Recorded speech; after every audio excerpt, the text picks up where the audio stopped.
আসসালামু আলাইকুম। সবাইকে আমার চ্যানেল রুমি স্পেশালেবল হাউসে ওয়েলকাম জানাচ্ছি। আমি ফারহানা ইয়াসমিন রুমি আপনাদের মাঝে আরেকটি নতুন ভিডিও নিয়ে এসেছি। আশা করি ফুল ভিডিওটি দেখলে আপনাদের ভালো লাগবে। আজকে আমার রুমটা একটু ডিপ ক্লিনিং করছি। একটু ড্রেসিং টেবিলের উপরে ম্যাটটা ছিল সেটা চেঞ্জ করে নিয়েছি, আরেকটা দিয়ে দিয়েছি। তো আজকের ব্লগটি রুম গুছানো দিয়ে শুরু করেছি। তারপরে যাবো রান্নাবান্নায়। রান্নাবান্না আজকে প্ল্যান করেছি, অনেক দিন হয়েছে বাচ্চারা খায়নি, চিকেন বিরিয়ানি খায়নি, সেটা করব। আর হচ্ছে একটা হাঁস এনেছে একটু আগেই সুপার শপ থেকে, স্বপ্ন থেকে। ওই হাঁসটা রান্না করব। তো তার আগ দিয়ে একটু রুমটা গুছিয়ে ক্লিন করে রেখে যাই, তারপরে ওগুলি করতে আর বেশি একটা টেনশন লাগবে না। তো যেভাবে টুকটাক জিনিস থাকে ড্রেসিং টেবিলের উপরে সেগুলি গুছিয়ে, এটা একটা আমি চেস্ট অফ ড্রয়ার বানিয়েছিলাম, দেখতে পেরেছেন আগে। ওইটা তো আমার রুমে আছে, তো এটার উপরে একটা ম্যাট ছিল, ওইটা চেঞ্জ করে আবার আজকে এটা বিছিয়েছি। জয়পুরি এই ম্যাটগুলি তো আমার পেজ থেকে অনেকেই নিয়েছেন, তো আমার জন্য তো রেখেছি, সেখান থেকে পিঙ্ক কালারের এটা আমার রুমে দিয়েছি। আর এই ফ্লাওয়ার ভাসটা আমি চায়না থেকে এনেছি। তো এটা এতদিন ড্রয়িং রুমে ছিল, আজকে ভাবলাম আমার রুমে দিই, তো এই জন্য আমার রুমে এটা দিয়ে দিয়েছি।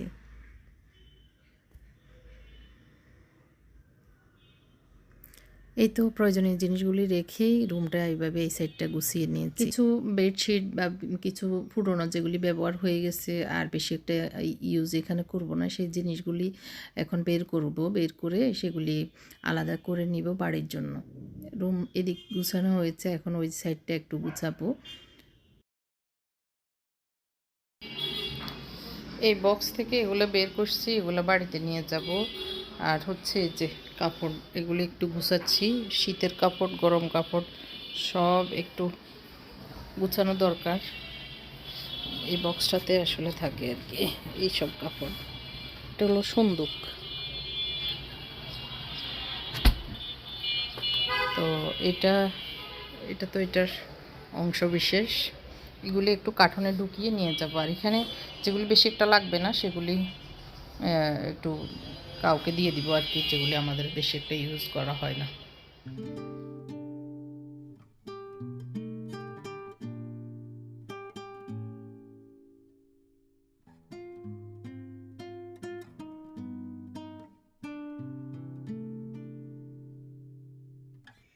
তো এখন চলে এসেছি রান্নাঘরে।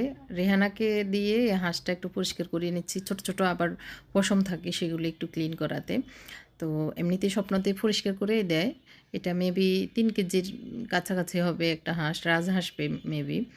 তো একটু ছোট পশমগুলিও পরিষ্কার করে কুটে দিবে, তারপর আমি রান্না বসাবো। তো এখন বসিয়ে দিচ্ছি আমি ওই যে বিরিয়ানিটা, চিকেন বিরিয়ানি। পোলাও রান্না করে আগে আলাদা রেখে দিই, আমি সবসময় বিরিয়ানিটা ওইভাবে করি। পেঁয়াজটা বেরেস্তা হওয়ার পরেই মুরগির গোস্তগুলি দিয়ে দিয়েছি। মুরগির গোস্ততে কিচ্ছু দিইনি, জাস্ট এইভাবে দিয়ে একটু নেড়ে ছেড়ে ভেজে নিচ্ছি। তো লবণ দিলে পানি বেরিয়ে যাবে, এর জন্য শুকনো অবস্থায় এভাবে ভেজে নেওয়ার পরে এখন দিয়ে দিচ্ছি রাঁধুনি বিরিয়ানি মশলা। তো একটু কম হবে মনে হচ্ছে, এখানে প্রায় 2 কেজির মতো একটা মুরগি, পুরোটাই আর কি। তো মুরগির ইয়ে রাঁধুনি মাংসের মশলাটা আনতে বলেছি। তো ওই যে আমি আসলে গত মানে 2 মাসেই বলা যায় বাড়িতে যাচ্ছি আসতেছি, যার কারণে মশলাপাতি আছে কি নাই সেটাও মাথায় নাই। তো আনানো হচ্ছে না, টক দই আনানো হচ্ছে না, মানে বিরিয়ানির যে আয়োজনগুলি সেগুলি একদমই নাই। তো কোনো রকমের রান্না। এখানে আমি দুধের সাথে একটু লেবু চিপে দিয়ে তারপরে একটা দই তৈরি করে ওইটা দিয়েছি, লবণ দিয়েছি, দেখতে পেরেছেন। এখানে রসুন দিয়ে দিচ্ছি আর দিয়ে দিচ্ছি পেঁয়াজ পেস্ট। পেঁয়াজ ভালো করে পেস্ট করে দিয়েছি আর গুঁড়া মরিচ দিয়ে দিচ্ছি, কারণ আমার ছেলেরা একটু স্পাইসি পছন্দ করে। বিরিয়ানি মানে যে কোনো খাবার আর কি, ওরা বেশি নর্মাল খেতে চায় না আর কি। দুধ এবং টক দই যেটা, সেটা মিশ্রণটা দেওয়ার সময় একটু আগুনটা কমিয়ে রাখতে হয় বা বন্ধ করে 1 মিনিট এভাবে রেখে দিলে তখন ওইটা মানে ইয়েটা দুধ বা টক দই সেটা ফেটে যায় না, তখন রান্নাটা মসৃণ মানে ঝোলটা একদম মাখা মাখা হয় আর কি। তো এখানে আদা বাটা রসুন বাটা দেওয়ার পরে আসলে পানি বেরিয়েছে, আবার টক দই দিয়েছিলাম, সেটার কারণে আমি আদাটা দিতে ভুলে গেছি, এই জন্য লাস্টে আদা এবং কাঁচামরিচ, লাস্টে না মানে একটু কষানোর পরে দিয়ে দিয়েছে। অসুবিধা না, এখন আরও হবে। আমি একটু ডিমি আছে এভাবে আরেকটু রান্না করে নিব। তো আর পানি টানি দেওয়া লাগবে না, এইভাবেই রান্নাটা হয়ে যাবে। তো এই যে এখন মশলা এসছে, তো একটুখানি মশলা দিয়ে দিচ্ছি, কারণ একটু ফ্লেভার লাগবে এর জন্য। আর এখানে হাঁস রান্নার জন্য আমি আমার হাসব্যান্ডকে বলেছিলাম 22 পদ মসলা আনতে। আমার বাবা, আম্মা 22 বাবা এনে দিত, আম্মা রান্না করত। হাঁস অনেক মজা হতো। তো আমি এখন ঘরে যেগুলি আছে সেগুলিকে একদম ফ্রেশ ইয়ে করব, বাটবো আর কি। এর জন্য ওভেনে দিয়েছি একটু গরম হতে। তো এখানে আমি একটু গোশত উঠিয়ে নিয়েছি, কারণ আমার মনে হয়েছে পোলাও অনুসারে গোশত বেশি, তো দরকার হলে ওই রোস্টের মতো ওইভাবে খাবে, দিব এই জন্য। এখানে একটু গোলাপ জল দিয়েছি, একটু ঘি দিয়েছি, আর পেঁয়াজ বেরেস্তাটা আগে করা ছিল না, এই জন্য পেঁয়াজ বেরেস্তা আর আলুকে একটু সিদ্ধ করে নিয়ে ভেজে তারপরে এইভাবে দিয়ে দিচ্ছি। একটু নেড়ে ছেড়ে ভিতরে ঢুকিয়ে দিব, তাহলে আর একটু আমি দমে রেখে দিব চুলার উপরে। একটু দিয়েছিলাম চিনি, একটুখানি, ভিডিওটা আসলে রেকর্ড হয়নি। তো একটু চিনি দিলে খাবারের স্বাদটা ব্যালেন্স হয় আর কি। তা আসলে বিরিয়ানি রান্না এখন সবাই পারি, এখন ঝটফট হয়ে যায়। মানে বাঙালি রান্নার চেয়ে বিরিয়ানির রান্নাটা, বিরিয়ানি, ফ্রাইড রাইস এগুলো মনে হয় সহজ হয়ে গেছে। ওই যে ওভেনে দিয়েছিলাম 1 মিনিট, দেওয়া উচিত ছিল 30 সেকেন্ড, কিন্তু অনেক সময় নিজেই বেকুবের মতো কাজ করি আর কি। 1 মিনিট দেওয়াতে একটু এক সাইডের একটু কিছু ঝুলে গেছে, তো এটা ফেলে দিয়ে আমি এখন শুকনো প্রথমে গ্রাইন্ড করে নিচ্ছি আর কি, পাউডার করে নিচ্ছি। তো পাউডার হয়ে যাওয়ার পরে একটু পানি দিয়েছি, দিয়ে আবার ব্লেন্ড করে নিব, তাহলে পেস্ট তৈরি হয়ে যাবে। একটু বাটা মশলার আদলে রান্নাটা করার চেষ্টা করছি আজকে হাঁসটা। তো এই তো একদম সুন্দর গ্রান বের হচ্ছে, একটু টালা দিয়েছি তো এই জন্য গ্রানটাও সুন্দর বেরিয়েছে। তো এখানে যে মশলাগুলি আমি ব্লেন্ড করেছি সেটা দেখে আপনারা নিশ্চয়ই চিনতে পেরেছেন। গুঁড়ো মরিচ দিয়েছি, লবণ দিয়েছি, হলুদ দিয়ে দিচ্ছি। যেহেতু 3 কেজির কাছাকাছি একটা হাঁস, তো ওই হিসাবে আমি পরিমাণটা ঠিক করে দিচ্ছি। জিরা পাউডার দিয়েছি, এখন দিয়ে দিব ধনিয়া পাউডার। যদিও এগুলি ব্লেন্ডে হয়েছে, তারপরেও আস্তটাই আমি দিয়ে দিচ্ছি, মানে গুঁড়োটাও একটু দিয়ে দিয়েছি দারচিনি পাউডার আর আদা পেস্ট, আর রসুন এবং পেঁয়াজ পেস্ট আলাদা করে নিয়েছি।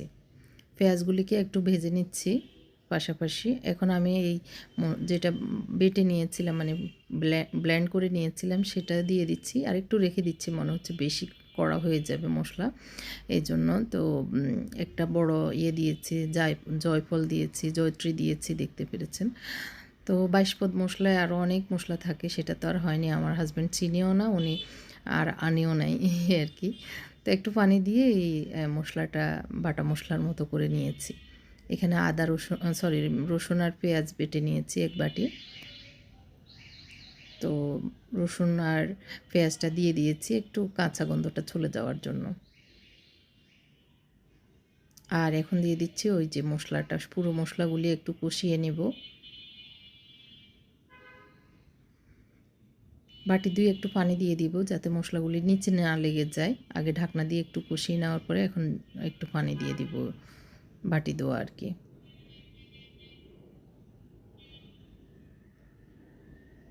আরেকটু আমি কষাবো এই মশলাকে, পানিটা শুকিয়ে গেলে তারপরে হাঁসের গোস্তগুলি দিয়ে দিব। আমার রেহানা সুন্দর করে আমি বলেছি ছোট ছোট করে টুকরা করতে, কারণ হাঁসের গোস্ত একটু ছোট করে টুকরা করলেই ভালো হয়। তো ওইভাবে কুটে দিয়েছে, কুটে ধুয়ে পরিষ্কার করে রেখেছে। এই যে মশলাটা ভালো করে কষানোর পরে এখন আমি গোস্তগুলি দিয়ে দিচ্ছি। বড় একটা পাতিলে রান্না করছি গরু গোশতের মতো করে। তো ভালো করে ঢাকনা দিয়ে আমি ডিমে আছে অনেকক্ষণ, যতক্ষণ লাগে আর কি, রান্নাটা করে নিব। তবে 1 কাপ পানি দিয়েছিলাম যখন রান্না কষানো হয়েছে, এইভাবে ভাজার পরে আর কি। তো ওইভাবে রান্নাটা শেষ করে নিয়েছিলাম, আর এইভাবে বিরিয়ানিটাও হয়ে গেছে দমে। তো রান্না শেষ হওয়া মানে অনেকগুলো আমার হাতের কাজ, নিচে একটু লেগেও গেছে। তো তাওয়া ছিল, তারপরে আগুন মনে হয় একটু বেশি ছিল। আর হচ্ছে আমি যাব আমার শপে, কিছু ডেলিভারি, অনেকগুলো ডেলিভারি আছে, সেগুলি দেওয়া। আবার একটা স্টাফ ছিল, ও আবার ওই ছেলেটা আবার কী জন্য আসতেছে না, তো একটা মেয়ে, তার উপরে চাপ পড়ে যাচ্ছে। সব মিলিয়ে দোকানে গিয়ে অনেকগুলো কাজ করে এখন রাত্রিবেলায় আমরা খাবার খাবো। আর হাঁসের গোস্তটা আর খাওয়া হয়নি, ওইভাবেই রান্না করে রেখে আমরা চলে গিয়েছিলাম। আর একটু বিরিয়ানি সবাই খেয়েছে, আমার হাজব্যান্ড দুপুরে ছিল না, এখন রাত্রিবেলায় উনিও এসছে, আমরাও একটু খাবো। তো এখন এখান থেকে আমি মানে চিন্তা করলাম এখান থেকে এতগুলার গোশত একসাথে খেতে গেলে অনেকবার জাল দিতে হবে, তখন বেশি ভালো লাগবে না। তো এই জন্য 2 বক্স আমি গোশত এভাবে উঠিয়ে ডিপে রেখে দিব। আমরা আবার বাড়ি যাওয়ার প্ল্যান আছে, বাড়িতে গেলে নিয়ে যাব ওই সময়। আর বাকিটুকু রেখেছি আজ মানে এখন খাওয়া হবে, কালকে খাওয়া হবে এইটুকুই। তো এখন আমরা রুটি দিয়ে হাঁসের গোশত দিয়ে খাবো। এই পর্যন্তই আমার আজকের ব্লগটি ছিল। কেমন লেগেছে কমেন্ট করে জানাবেন। সবাই ভালো থাকবেন, একটি লাইক দিয়ে যাবেন আর সাবস্ক্রাইব করবেন আমার চ্যানেলটি।